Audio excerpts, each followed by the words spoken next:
Assalamualaikum warahmatullahi wabarakatuh. Warahmatullahi wabarakatuh. Bismillahirrahmanirrahim. Wassalatu wassalamu ala Rasulillah wa ala alihi wa ashabihi wa man wala.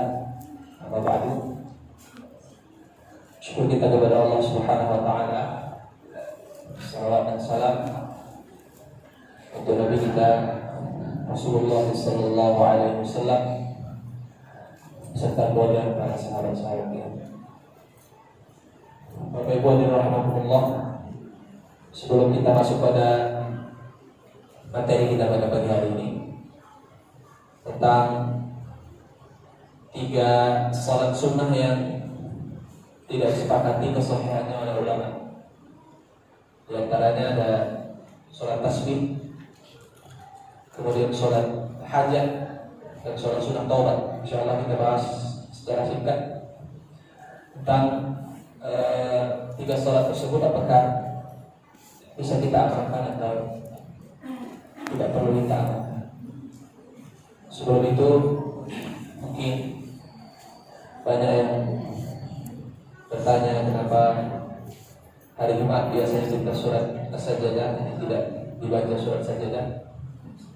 Termasuk saya pekan lalu juga tidak baca surat Sajdah karena dalam kaidah fikih itu ada banyak sekali kaidah, tapi kita ambil satu saja kaidah yang umum dipakai oleh para ulama, yaitu daf'ul mafasid muqaddamun ala jalbil masalih, mencegah terjadinya bahaya atau sesuatu yang dikhawatirkan ada bahayanya, itu lebih kita utamakan daripada mencari kemaslahatan. Ini menjadi dalil secara kaidah fikih bahwa tidak mengapa kita meninggalkan sesuatu yang sunnah dengan sebab dan alasan bahaya atau sesuatu yang memberatkan bagi orang lain dan sesuatu yang membuat orang lain tidak nyaman. Dan insya Allah karena ada sebab, walaupun tidak kita amalkan itu pahalanya tetap kita dapat. Itulah kaidah dalam agama ini. Hanya saja terkadang kita ini dalam beragama agak sedikit lebih membawa perasaan daripada dalil-dalil yang ada. Maka dari itu, kalau sudah para ulama kita berbicara dengan memakai kaidah syariah, maka ketahuilah bahwasanya mereka itu berbicara tidak dengan hawa nafsu, tapi dengan akal yang jernih serta mengedepankan dalil daripada perasaan-perasaan. Tapi kalau ada seorang ulama ataupun dai ataupun ustaz yang berbicara tanpa ada maqasid syariahnya dan kaidah-kaidah fikihnya, ketahuilah bahwasanya apa yang diucapkan itu berasal dari dirinya sendiri tanpa merujuk kepada kaidah-kaidah yang benar. Saya kira ini menjadi pelajaran bagi kita, dan contoh terbesar adalah Nabi SAW pernah berkata dalam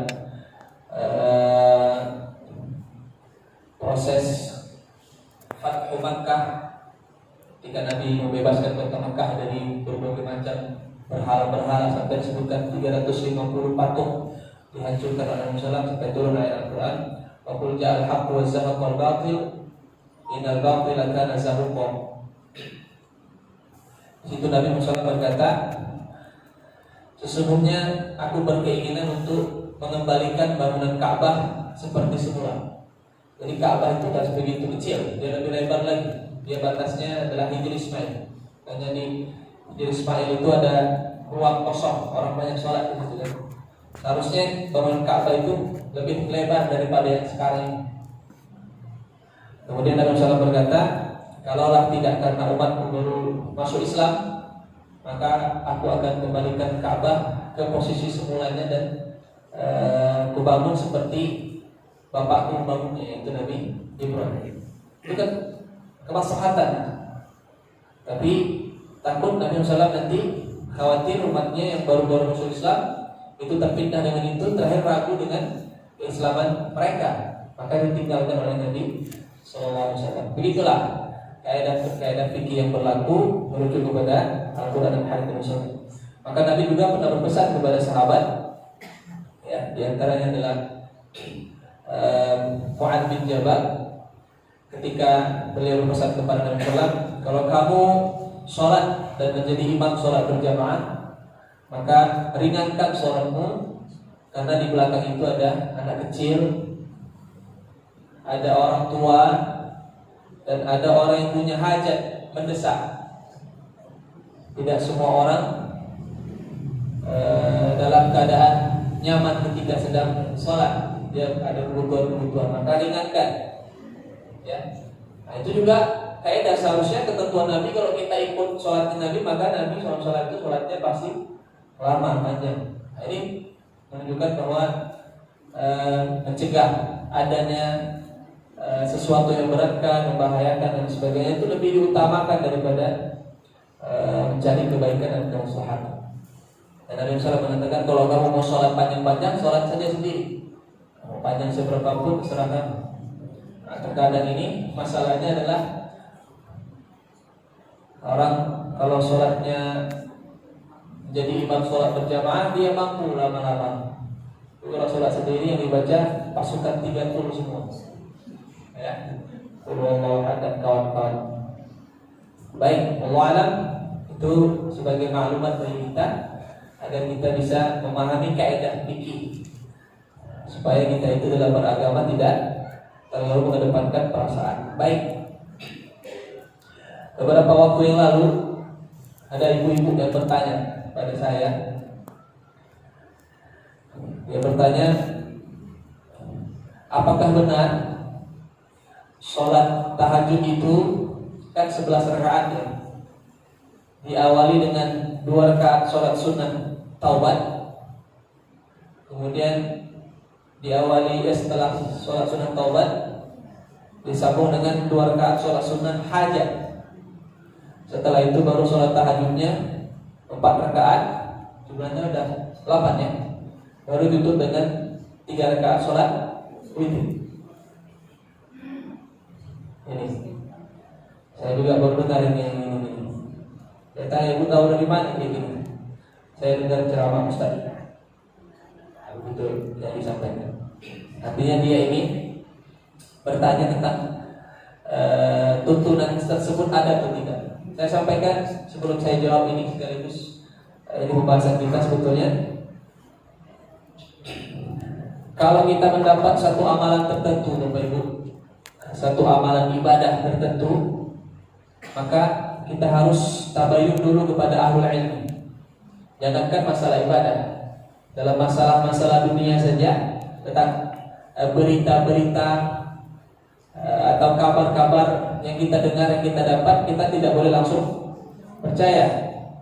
In ja'akum fasiqun binaba'in fatabayyanu an tusibu qauman bijahalah fatusbihu 'ala ma fa'altum nadimin. Itulah yang disebut dengan istilah tabayyun.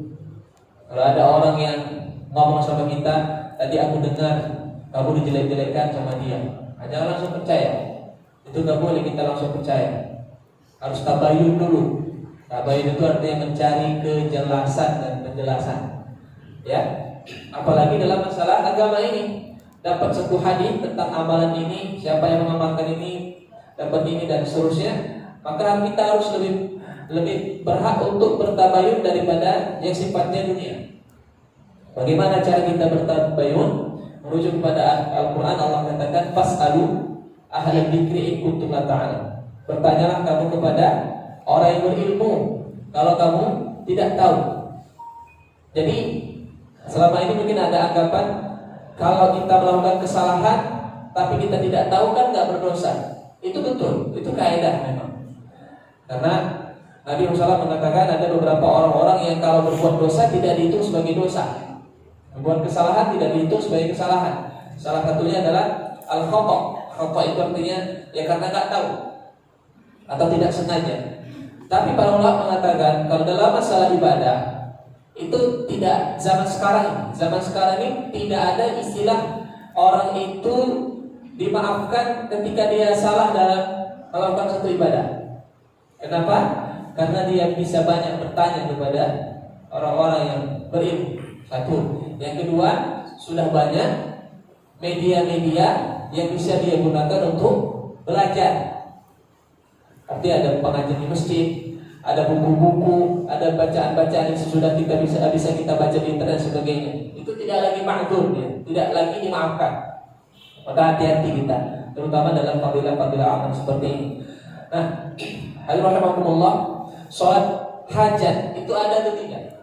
Jadi saya cari, memang ada pendapat yang membolehkan, tapi hadisnya itu ini dia yang menjadi dalil ya. Ibnu Majah dalam sunannya meriwayatkan ada seorang laki-laki datang kepada Nabi Shallallahu Alaihi Wasallam dan dia itu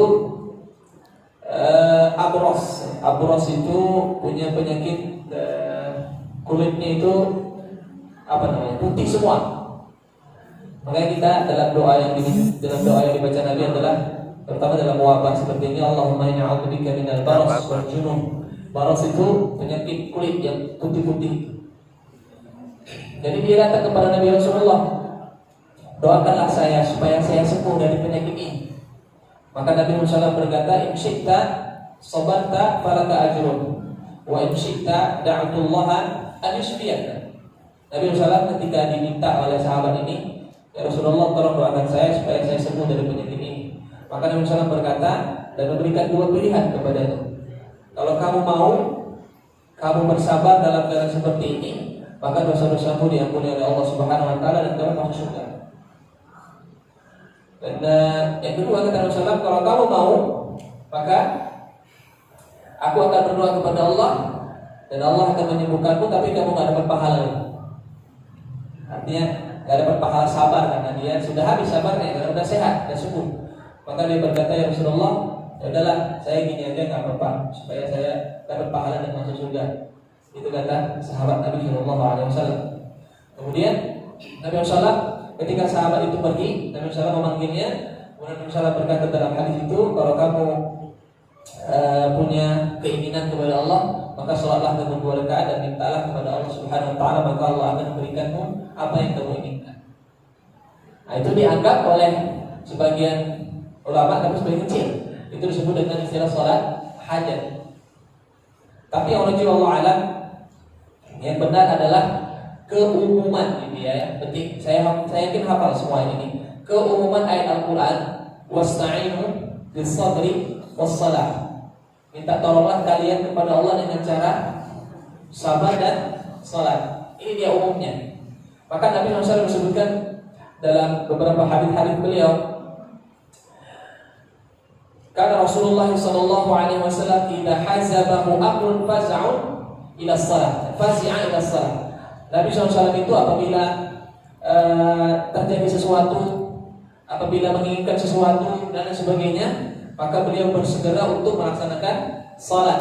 Itu dia. Jadi bukan ada istilah salat khusus namanya salat hajat. Memang kita diajarkan kalau kita tertimpa sesuatu, terjadi sesuatu, khawatir terhadap sesuatu, bahkan kita punya pilihan dan sebagainya, memang anjuran syariah kita adalah kita itu sholat, supaya sholat itu menjadi sebab Allah menghilangkan bahaya yang ada, Allah menolong kita dan Allah membantu kita. Tapi tidak dikhususkan tentang sholat hajat. Bahkan ada orang-orang yang ada beberapa ulama yang menyatakan adanya sholat hajat itu pun tidak berlaku untuk urusan dunia. Ya, tidak berlaku untuk urusan dunia. Misalnya apa, dia mungkin dia punya proyek atau apa, dia cari kerjaan dan sebagainya. Nah, dia sholat hajat untuk dunia itu nggak dibolehkan. Hanya yang sifatnya kemaslahatan untuk akhirat saja. Maka dari itu pengkhususan sholat hajat itu tidak ada. Ya, mau nikah sholat hajat, mau apa lagi, semua itu tidak ada. Maka sholat hajat ini jangan dikhususkan. Dan itu pendapat disampaikan oleh Syekh bin Baz dan Syekh Utsaimin. Mereka berdua menyatakan bahwa sholat hajat itu tidak sahih hadisnya. Yang ada tadi keumuman ayat Al-Qur'an wasta'inu bis-sabri was-salah. Jadi cara mengartikan jadikan salat dan sabar sebagai penolongmu bukan berarti kita minta tolong dengan salat. Itu salah. Gak ada orang minta tolong dengan salat dan tidak ada orang minta tolong dengan sabar. Karena minta tolong itu kepada Allah Ta'ala. Tapi kita jadikan salat kita sebagai sebab Allah menolong kita. Jadikan kesabaran kita itu sebagai sebab Allah memberikan pahala dan menolong kita. Sebagaimana sahabat yang tadi itu datang kepada Nabi sakit, minta didoakan supaya sehat. Apa kata Nabi? Kalau kamu mau, kamu dapat pahala dalam keadaan sakit seperti itu dan kamu masuk surga. Berarti dia tertolong dengan kesabarannya, tertolong oleh Allah karena kesabarannya. Baik, itu yang pertama. Kemudian yang kedua tentang sholat taubat. Ya, hadis tentang sholat sunnah taubat ini sebetulnya tidak jauh beda dengan apa yang saya sampaikan tadi, bahwa ada hadis dari At-Tirmidzi, bahkan Imam Muslim juga dalam sahihnya mengatakan bahwa Nabi Shallallahu Alaihi Wasallam bersabda, "Ma min muslimin yatnibu dzamban, thumma yatawaddau wa yusalli rak'ataini wa yastaghfirullah illa ghafarallahu lahu." Kalau ada seorang muslim berbuat dosa, kemudian setelah dia berbuat dosa dia langsung berwudu, kemudian dia salat 2 rakaat dan dia minta ampun kepada Allah karena sudah berbuat dosa tadi, maka dosa-dosanya diampuni. Para ulama tidak mau mengatakan hadis ini dengan istilah sholat sunnah taubat, nggak mau. Kenapa? Karena pelaksanaan sholat sunnah taubat selama ini yang dilakukan oleh orang adalah ketika sudah lama waktu berlalu dia berbuat maksiat, ketika dia sudah punya kecenderungan untuk meninggalkan maksiat, baru di situ dia mulai bertobat kepada Allah dan sholat sunnah taubat, bahkan menghadiri sholat sunnah taubat berjamaah dan seterusnya. Itu bid'ah, ya itu bid'ah. Kenapa? Karena Nabi SAW itu menjadikan hadis ini sebagai amalan rutin saja. Misalnya nanti pulang dari sini kita buat dosa, ya udah langsung ambil wudu, sholat, istighfar. Begitu tuntunannya. Kenapa demikian? Karena dalam hadis Nabi SAW ini hadis riwayat Imam Ahmad dan ini hadisnya sahih. Ya, Nabi SAW mengatakan, "Inna sahibasy shimal la yarfa'u qalamahu 6 sa'at." Sesungguhnya malaikat yang di sebelah kiri, malaikat pencatat dosa, itu mengangkat pulpen. Pulpennya diangkat. Apa maksudnya? Ketika seseorang berbuat dosa, itu tidak langsung ditulis, tapi pulpennya itu udah gantung di atas buku, tinggal nulis saja. Ditunggu sampai 6 jam. 6 jam, ditunggu sampai 6 jam. Ketika orang berbuat dosa ini yastaghfirullah, dia beristighfar minta ampun kepada Allah, maka nggak jadi ditulis. Jadi kalau misalnya udah sebulan yang lalu, setahun yang lalu, 2 tahun yang lalu, terus kita sholat sunnah taubat, nggak kayak gitu hitungannya. Udah ditulis sekian, berarti jaraknya paling lama berapa? 6 jam. Nanti ya Ustaz, 6 jam dulu dengan 6 jam sekarang sama atau enggak? Udah, yang penting ulama mengatakan udah ikutin aja namanya 6 jam, ya udah 6 jam. Mudah-mudahan 6 jamnya sama seperti sekarang. Itu dia. Ya. Jadi jangan ditunda-tunda, langsung aja kita sholat taubat. Begitu dia. Jadi tidak mesti mau sholat malam dahulukan sholat sunnah taubat. Nggak ada. Dan yang terakhir, sholat tasbih. Sholat tasbih, siapa yang pernah sholat tasbih? Karena anjurannya sholat tasbih itu dilakukan setiap hari. Kalau nggak bisa, seminggu sekali. Kalau nggak bisa, sebulan sekali. Kalau nggak bisa, setahun sekali. Kalau nggak bisa, seumur hidup sekali. Nggak ada sholat yang disunahkan Nabi hitung-hitungan kayak gini, nggak ada.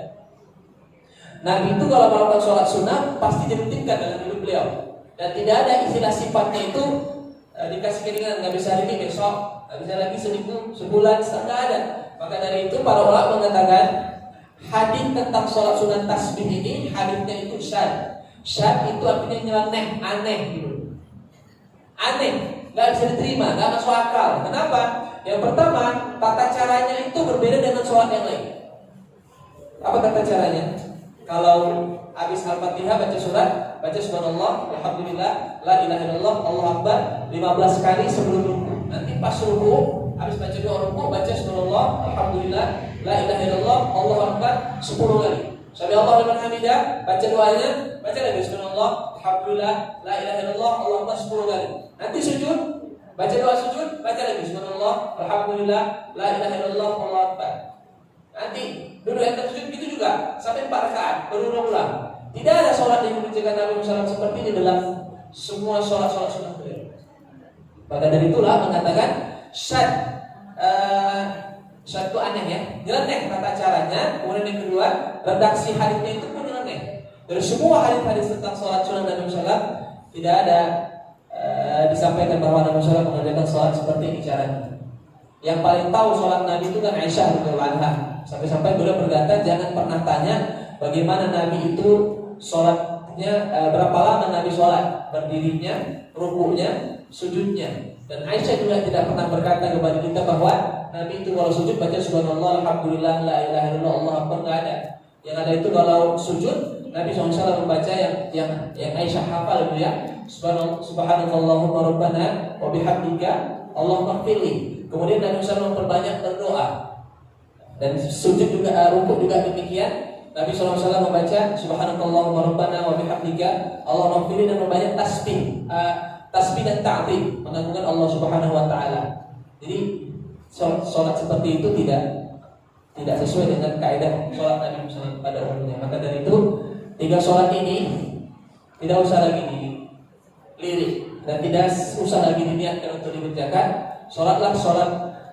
Kerjakanlah sholat yang sholat itu memang sahih, betul-betul ada dan dikerjakan oleh Nabi Muhammad dan disepakati oleh seluruh ulama-ulama kita. Wallahu a'lam. Saya kira ini saja. Mudah-mudahan bermanfaat bagi kita. Karena sudah jam 6. Ada yang bertanya? Baik, kalau tidak ada, kita cukupkan demikian. Subhanallahumma wa bihamdika, asyhadu an la ilaha illa anta, astaghfiruka wa atubu ilaik. Assalamualaikum warahmatullahi wabarakatuh.